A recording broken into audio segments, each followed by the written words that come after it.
నమస్తే. ప్రస్తుతం మనతో పాటు సీనియర్ జర్నలిస్ట్ దాము బాలాజీ ఉన్నారు. ఆయనతో మాట్లాడదాం. నమస్తే సార్. నమస్తే. సార్ ఎస్ఎస్ రాజమౌళి ఫ్రెండ్ ఒకాయన ఒక వీడియో విడుదల చేశారు. ఆ వీడియోలో ఇదే నా మరణ వాగ్మూలం అని చెప్పేసి ఒక వీడియో అయితే విడుదల చేశారు. అయితే దాంట్లో ఒక అమ్మాయిని మేము ట్రయాంగిల్ లవ్ అని చెప్పేసి చెప్తూ నేను ఇప్పుడు చనిపోబోతున్నాను అన్నట్టు కూడా ఉంది ఆ వీడియోలో. ఎలా చూడొచ్చు అంటారు సార్? అంటే నిజంగానే ఇలాంటివి జరిగి ఉండే అవకాశం ఉందంటారా? తెలియదండి అది. ఆయన ఆరోపించాడు. ముందు అసలు ఆయన ఏం ఆరోపించాడో చూద్దాం. ఆయన బేసిక్గా ఒక వీడియో చేశాడు. దాంతోపాటు 4 పేజీల లెటరు సిఐకి రాశాడు అనమాట. టు ద సర్కిల్ ఇన్స్పెక్టర్ మెట్టు అని పెట్టాడు. మరి అది మెట్టు కూడానా తెలియదు నాకు. దాంట్లో అలా పెట్టాడు. కింద ఆయన సబ్జెక్టు పెట్టి నీట్గా రాశాడు. అందులో 4 పేజీలు నేను చదివాను. అందులో ప్రధానంగా ఆయన ఆరోపించింది ఏంటంటే, నేను రాజమౌళి 1990 నుంచి కలిసి ఉంటున్నాం. 34 ఏళ్ల స్నేహం మాది. అంటే శాంతినివాసం అనే సీరియల్తో రాజమౌళి ఒక డైరెక్షన్లోకి వచ్చాడు. రాఘవేంద్రరావు దగ్గర అసిస్టెంట్గా పనిచేసి. దాని తర్వాత శాంతినివాసం ముందే నాకు రాజమౌళికి రమ పరిచయం అయింది. ఆయన రమ అనే పేరు కూడా వాడాడు. రమ రాజమౌళి ఒక అమ్మాయి అనేది దీంట్లో చెప్పాడు. దాంట్లో పేరు కూడా రాశారు. అంటే ఇప్పుడు రాజమౌళి పెళ్లి చేసుకున్న రమ వీళ్ళిద్దరికీ పరిచయం అయింది. ఇద్దరు కూడా ఆమెను ప్రేమించారు. ఆమె కూడా ఇద్దరిని ప్రేమించింది. ఆర్య 2 అనేది కూడా ఆయన చెప్పాడు. సో ఒక triangle love story. Triangle love స్టోరీలో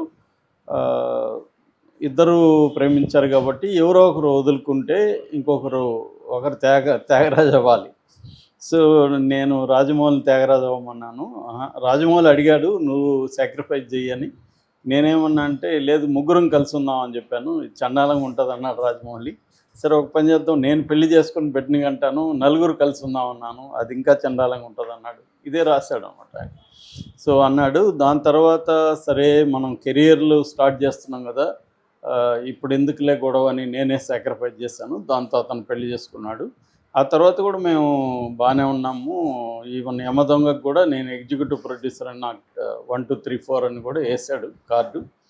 సో దాని తర్వాత అతను ఎప్పుడైతే నెంబర్ 1 డైరెక్టర్గా మారాడో అప్పుడు మా ఇద్దరి మధ్య ఒక చిన్న గొడవ వచ్చింది. ఆ గొడవలో నేను మనకు సినిమా తీస్తానని అతన్ని బెదిరించాను.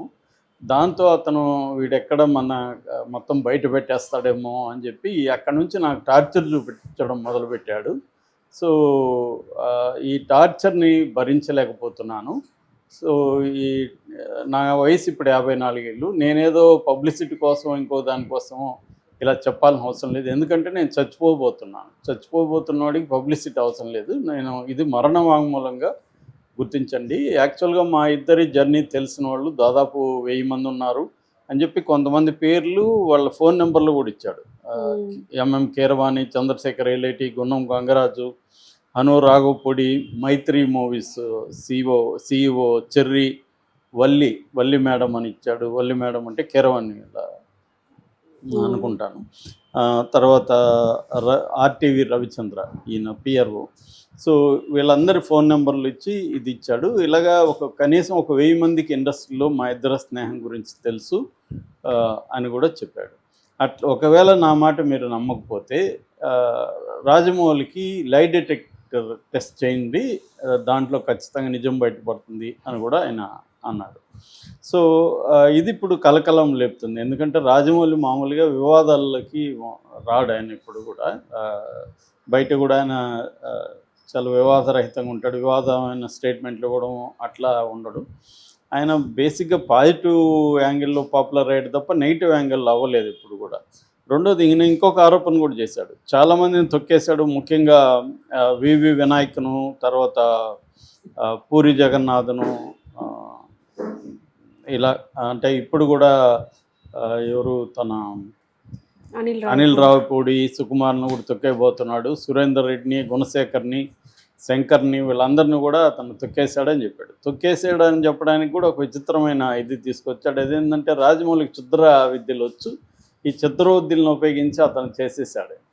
సో అది కొంచెం ఇబ్బందిగా ఉంది. అంటే ఆయన కొంతమంది ఏమన్నారంటే అప్పుడే మేబీ ఆమెను ఇద్దరు కూడా లవ్ చేసి ఉండొచ్చు, ఆమె ఇద్దరిని లవ్ చేసి ఉండకపోవచ్చు. రాజమౌళి లవ్ చేసి ఉండొచ్చు, ఇతను పక్కకి వెళ్ళి వాళ్ళిద్దరూ పెళ్లి చేసుకుని ఉండొచ్చు. అదొక పాజిబిలిటీ. లేదు ఈయన చెప్పినట్టు ఇద్దరిని లవ్ చేసి ట్రయాంగిల్ లవ్ స్టోరీలు కూడా ఏమీ విచిత్రమేం కాదు కదా, లైఫ్లో చాలా జరుగుతుంటాయి. సో అలా కూడా జరుగుండొచ్చు. So it might happen. So ఫైనల్గా ఈయన ఇది చేశాడు. కానీ ఈయన్ని టార్చర్ పెడుతున్నాడు అనే దగ్గర అందరికీ డౌట్ ఉంది. అంత టార్చర్ పెట్టాల్సిన అవసరం ఉంది. ఒకవేళ ఇది బయటికి చెప్తాడనుకుంటే ఆయనకి పోయి సినిమా తీస్తానన్నాడు. ఇతను సినిమా తీస్తే తీసుకొని అనుకొని వదిలేయచ్చు రాజమౌళి. టార్చర్ చేశాడా, ఏ రూపంలో టార్చర్ చేశాడు, అవేవి ఈయన చెప్పట్లేదు. సో ఈయనది అంటే ఇప్పటివరకు రాజమౌళి కానీ రమా కానీ లేకపోతే ఆయన తరపున ఎవరు కూడా దీని మీద ఖండన స్టేట్మెంట్ ఇప్పుడు నేను ఇందాక కూడా చూసాను, ఇప్పటివరకు అయితే ఇవ్వలేదు. సో అదొకటి. రెండవది, ఈయన నిజంగానే ఆత్మహత్య చేసుకున్నాడా, ఎక్కడున్నాడు అసలు ఏంటి అనేది తెలియదు. ఎందుకంటే ఈయనకి ఎవరు లేరు. ఈయన 54 ఏళ్ళు పెళ్లి చేసుకోలేదు. ఈయన ఆయన చూస్తే కొంత చాలామందికి వచ్చే డౌట్ ఏమంటే మెంటలీ ఏమన్నా ఇబ్బందులు ఉన్నాయా ఆయనకు, లేకపోతే క్షుద్ర విద్యలు ఇవన్నీ మాట్లాడుతుండడం అంటే అది కొద్దిగా ఆడ్గా అనిపిస్తుంది. అంటే కొంతమంది నమ్మేవాళ్ళు కూడా నమ్ముతుంటారు. కొంతమంది వీడికి ఏదో పవర్స్ ఉన్నాయని అన్ని మతాల్లో ఈ నమ్మకాలు ఉంటాయి. సో అలాగే ఏమన్నా ఆయన నమ్ముతున్నాడా? రెండోది ఏంటంటే మామూలుగా క్లాసిక్ ఎగ్జాంపుల్, ఇద్దరు ఫ్రెండ్స్ స్టార్ట్ అయినప్పుడు కెరీర్లో ఒక ఫ్రెండ్ పైకి వెళ్ళిపోయి ఒక ఫ్రెండ్ కిందనే ఉండిపోయిన సందర్భాలు చాలామందికి ఉన్నాయి. నేను చాలామంది డైరెక్టర్ల ఫ్రెండ్స్ విన్నా. ఫ్రెండ్ ఏమో పైకి వెళ్ళిపోయి ఉంటాడు, నిజానికి ఫ్రెండ్ కంటే వీడి టాలెంట్ ఉంటాడు. చాలాసార్లు టాలెంట్ ఒకటే ఇండస్ట్రీలో సరిపోదు, లక్ ఉండాలి. దాన్ని ఏమంటారు, నెసరీ కండిషన్, సబ్సెంట్ కండిషన్ అని రెండు ఉంటాయి ప్రతిదానికి. నెసరీ కండిషన్ ఏంటంటే ఇండస్ట్రీలో ఉండాలి, పని చేయాలి, రెగ్యులర్గా స్క్రిప్ట్ చేసుకోవాలి, ట్రై చేయాలి, ఇవన్నీ నెసరీ కండిషన్, అందరూ చేయాల్సిందే. ఇవి చేయకుండా ఎవరు డైరెక్టర్లు కాలేరు. కానీ సబ్సెంట్ కండిషన్ అది కాదు. అందరూ 1000 మంది 2000 మంది డైరెక్షన్కి ట్రై చేస్తుంటే ఇండస్ట్రీలో ఓన్లీ 20 మంది మాత్రం కొత్త డైరెక్టర్లు పర్ ఇయర్కి అవుతున్నారు. అంటే 2% ఛాన్స్ మాత్రమే ఉంది 2000 మందికి. అంటే 2000 మంది కూడా నెసరీ కండిషన్లోనే ఉంటారు, అందరూ ట్రై చేస్తుంటారు, అన్నీ చేస్తుంటారు, కానీ అయ్యేది 20 మందికే. ఎందుకు అంటే ఇండస్ట్రీ లిమిటేషన్ అది. సో అందువల్ల ఇంకేదో ఉండాలి, సబ్సెంట్ కండిషన్ ఏదో ఎవరికి తెలియదు. అది బంధువు కావచ్చు, లేకపోతే లక్ కావచ్చు, ఏదన్నా ఫ్యాక్టర్ కావచ్చు. సో అలాగా వెళ్ళిపోయినప్పుడు వీళ్ళకి ఏమనిపిస్తూ ఉంటుందంటే, నాకు అన్యాయం జరిగింది, నాకు అసలు వాడికి టాలెంట్ లేదు, వాడు పనికిమాలినోడు, ఇలాగ చెప్పిన వాళ్ళు నేను చాలామందిని చూస్తుంటా. ఎందుకంటే నేను కూడా 20 ఇయర్స్ నుంచి ఇండస్ట్రీతో ట్రావెల్ అవుతున్నాను. పైగా నేను కూడా రాఘవేంద్రరావు దగ్గర అసోసియేట్ డైరెక్టర్ పనిచేశాను. సో చాలామంది అక్కడ సీనియర్స్ అంతా కూడా 40 ఏళ్ళుగా 40 సినిమాలకి 50 సినిమాలకి రాఘవేంద్రరావు దగ్గర పనిచేసే వాళ్ళు స్టిల్ అసోసియేట్గా ఉంటారు. సో వాళ్ళకి ఇదే ట్రెండ్. వాళ్ళ ఫ్రెండ్స్ చాలామంది డైరెక్టర్లు అయిపోయింటారు, వాళ్ళేమో వీళ్ళని పట్టించుకోరు. ఒకప్పుడు వీళ్ళు హెల్ప్ కూడా చేసి ఉండొచ్చు వాళ్ళకి, కానీ ఇప్పుడున్న పరిస్థితిలో వాళ్ళకి సాధ్యం కాదు వీళ్ళని పట్టించుకోవడం. సో ఇలాగా వీళ్ళకి ఏమవుతుందంటే ఒక డిప్రెసివ్ స్టేట్లోకి వెళ్ళి వాళ్ళందరినీ తిడుతుంటారు ఏదో ఒక రకంగా. వాడు ఇట్లా చేసి వచ్చాడు పైకి, అట్లా చేసి వచ్చాడు, అది సబ్సెంట్ కండిషన్ అనమాట, ఎట్లా చేసి వచ్చాడని. సో ఈ ప్రాబ్లం ఈయనకి కూడా ఉందేమో అనిపించింది నాకు. అంటే ఇది మనకు కరెక్ట్గా తెలియదు, జనరల్గా ఉన్న ఎక్స్పీరియన్స్ నుంచి చెప్తున్నా. సో అలాగా రాజమౌళి ఇప్పుడు నెంబర్ 1 డైరెక్టర్ అయిపోయాడు. తనని పట్టించుకునే పరిస్థితి ఉండకపోవచ్చు రాజమౌళికి. రాజమౌళికి ఉన్న సర్కిల్, ఆయనకున్న పనులు వేరు. సో ఫ్రెండ్ కాబట్టి తనని పట్టించుకోవాలనేది ఏమి లేదు. ఎప్పుడో పనిచేసి అలాంటి వాళ్ళు చాలామంది పనిచేస్తుంటారు. సో ఆ క్రమంలో ఇతను డిప్రెషన్కి లోనే ఉండొచ్చు, చనిపోవాలనుకొని ఉండొచ్చు. అనుకున్నప్పుడు అదేదో ఒక సినిమా ఉంది, once upon a time in the west అనుకుంటా, వెస్ట్ కానీ అమెరికా, వన్స్ అపాన్, దాంట్లో ఇట్లాగే ఉంటుంది. వాళ్ళందరూ కలిసి, పిల్లలందరూ కలిసి ఉంటారు, అందులో టీనేజీ పిల్లలు. అందులో ఒక అతన్ని ఇంకొక అతను మోసం చేస్తాడు. సో వాళ్ళ గర్ల్ ఫ్రెండ్ని దొంగిలిస్తాడు, వాడి ఉద్యోగాన్ని దొంగిలిస్తాడు అలాగా. సో అప్పుడు లాస్ట్లో చెప్తాడు, నాకు ఒక ఫ్రెండ్ ఉండేవాడు, వన్స్ అపాన్ ఎ టైం నాకు ఒక ఫ్రెండ్ ఉండేవాడు, అతను నా గర్ల్ ఫ్రెండ్ దొంగిలిచ్చాడు, నా జీవితాన్ని భవిష్యత్తుని దొంగిలిచ్చాడని అతను చెప్తాడు. అలాగా ఉండే ఛాన్స్ కూడా ఉంది. అంటే ఇతని పాయింట్ ఆఫ్ వ్యూలో నా గర్ల్ ఫ్రెండ్ దొంగిలించాడు, నాకు వచ్చే ఆపర్చునిటీస్, నేను అతనికంటే టాలెంట్, నాకు రాజమౌళి కంటే టాలెంటెడ్ డైరెక్టర్స్ చాలామంది ఉన్నారు ఇండస్ట్రీ, కానీ వాళ్ళందరూ రాజమౌళి కాలేదు. దానికి అనేక కారణాలు ఉంటాయి. కాబట్టి మనం కాలేదు కాబట్టి ఇప్పుడు నాతో పనిచేసిన వాళ్ళు డైరెక్టర్లు అయిన వాళ్ళు ఉన్నారు మంచిగా.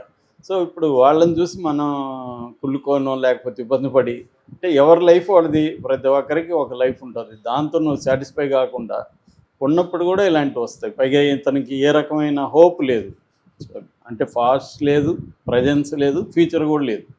సో అంటే తనకి పిల్లలు లేకపోతే పిల్లలు వ్యవహారం ఉంటే కొంత డిసిప్లైన్ లైఫ్ ఏర్పడేది.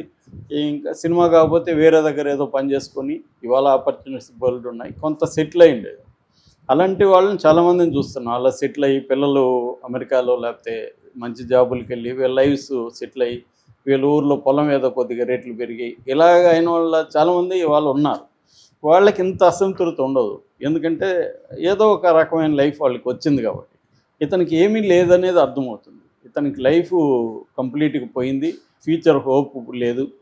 అలాంటప్పుడు ఖచ్చితంగా ఇతనికి బెటర్నెస్ ఉండే అవకాశం ఉంది. ఆ యాంగిల్లో ఏమన్నా చెప్పాడా, అందుకే రాజమౌళి కూడా దీన్ని ఎందుకు స్పందించడం అని వదిలేశాడా తెలియదు.